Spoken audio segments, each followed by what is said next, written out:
আমরা আরজি করার ছবি আপনাদেরকে দেখাবো সরাসরি ঘটনাস্থল থেকে। আমাদের সঙ্গে রয়েছে নয়ন ঘোষাল। নয়ন, খানিকক্ষণ আগেও তুমি আমাদেরকে দেখাচ্ছিলে যে ছবিটা, যে পুলিশে চারিদিকে ছয় লাভ, কিন্তু চিকিৎসকদের দেখা নেই, কারণ তারা কর্মবিরতির ডাক দিয়েছেন। সকাল থেকেই কি তাহলে রোগীরা এসে পরিষেবা না পেয়ে ফিরে যাচ্ছেন? সামগ্রিক ছবিটা এখনো পর্যন্ত কি?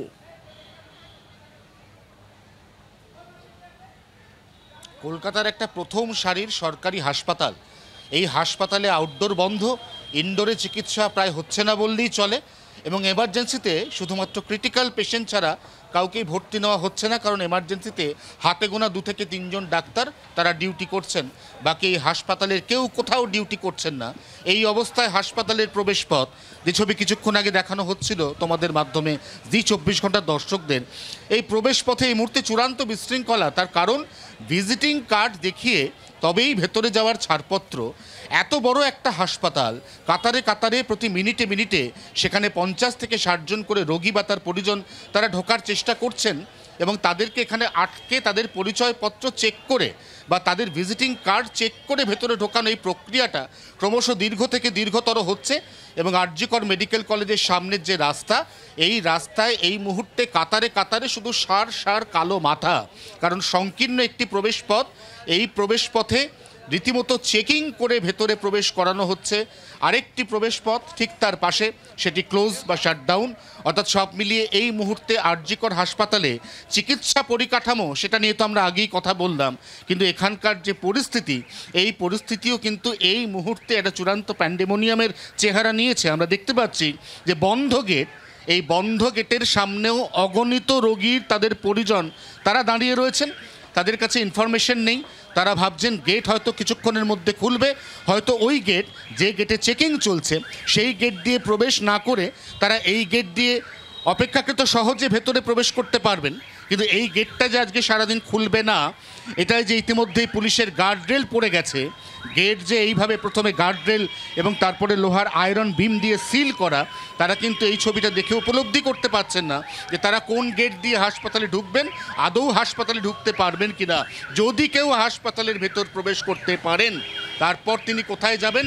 আউটডোর বন্ধ, ইনডোরে নতুন করে কোনো ওটি হচ্ছে না, ইনডোরে কোনো পেশেন্টকে অ্যাটেন্ড করা হচ্ছে না, এরকমও খবর আমরা পাচ্ছি। এবং তার পাশাপাশি এমার্জেন্সি, আরজি কর হাসপাতালের মতো একটা অত্যন্ত বড় সরকারি পরিকাঠামোযুক্ত হাসপাতাল, সেখানকার এমার্জেন্সিতে এখনও পর্যন্ত কার্যত কোনো রোগীর দেখা নেই।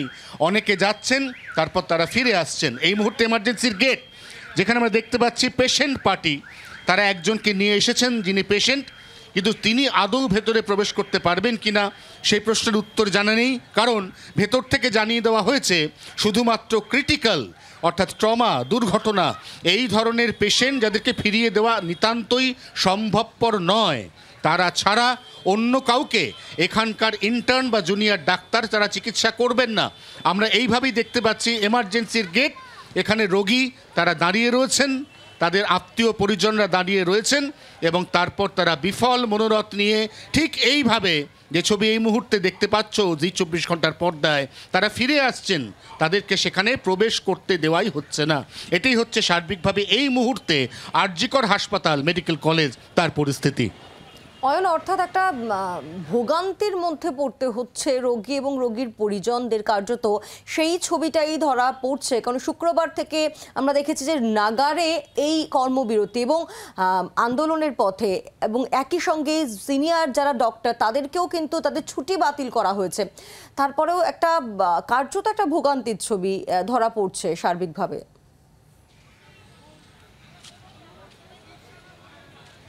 একেবারেই একটু আগে যখন শুক্লা তোমার সাথে কথা হচ্ছিল, যে কোনো বড় সরকারি হাসপাতালে একাধিক বিভাগ, সেই বিভাগগুলি কিন্তু মূলত পরিচালনা করেন জুনিয়র ডাক্তার এবং ইন্টার্নরা।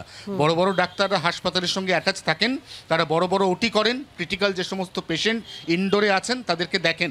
কিন্তু একটা হাসপাতালের আউটডোর বা এমার্জেন্সি এর যাবতীয় চিকিৎসা পরিকাঠামো মূলত পরিচালিত হয় জুনিয়র ডাক্তার এবং ইন্টার্নদের দ্বারা।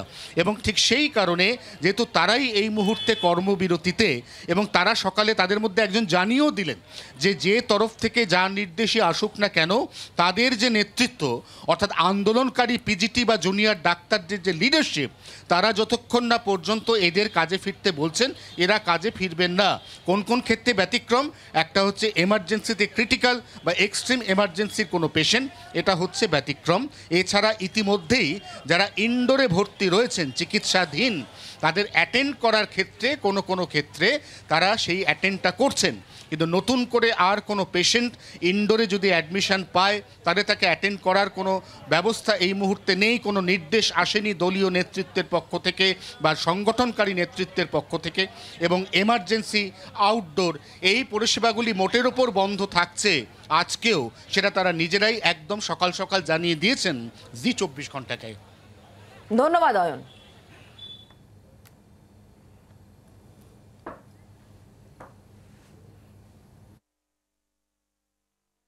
আমরা ডিসিশন নিয়েছি যে যতগুলো মেডিকেল কলেজ রয়েছে অফ ওয়েস্ট বেঙ্গল, অফ পশ্চিমবাংলার যত মেডিকেল কলেজ রয়েছে তার যারা যারা রেসিডেন্টস রয়েছে, including junior residents, senior residents, SRs, সবাই মিলে আমরা সিজ ওয়ার্কে যাচ্ছি। আমাদের একটা ইউনিফাইড ডিসিশন আজকে আমরা বলতে পারি সবাই মিলে যে আমরা সিজ ওয়ার্ক যাচ্ছি। সিজ ওয়ার্ক ফ্রম হোয়াট?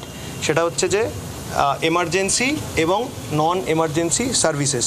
এটা কোনো স্ট্রাইক নয়, এটাকে আমরা বলতে পারি এটা একটা সিজ ওয়ার্ক। বৃহত্তর র্যালির কালকে ডাক দিয়েছি, এটি কালকে বিকেল 4টের সময় শুরু হবে কলেজ স্কোয়ার থেকে, সেটা যাবে আরজিকর অবধি, এবং সেখানে গিয়ে সেখানে যে মঞ্চ তৈরি হয়েছে সেই মঞ্চে গিয়ে আমরা আমাদের আন্দোলন চালিয়ে যাব এবং ততদিন অবধি চালিয়ে যাব যতদিন অবধি যে একদম বেসিক যে দাবিগুলো আমরা ম্যাডাম বললেন সেগুলো যতদিন না মেটানো হচ্ছে।